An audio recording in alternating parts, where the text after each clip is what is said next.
One of the first moments where Du Bois comes onto the national stage is the brewing controversy between his ideas about racial progress and how to move the race forward, and the leading African-American figure of that time period, the late 19th and early 20th century, Booker T. Washington.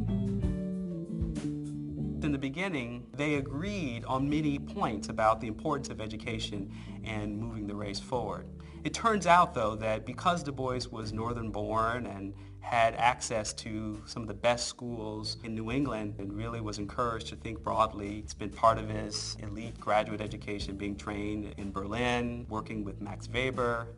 By contrast to Booker T. Washington, who was self-educated, a very gifted and talented man, but he was born as a slave. That fundamental difference certainly shaped their sense of change over time.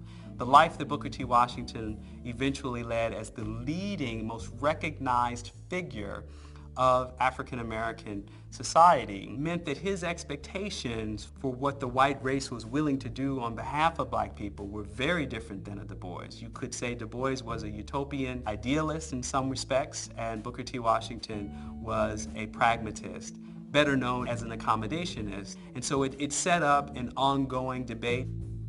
Eventually, Booker T. Washington's program sustained the ethos of Jim Crow America because it was about black people working, but on white people's terms. It was about a lack of political enfranchisement because black people were subject to poll taxes and literacy tests and the inability to vote.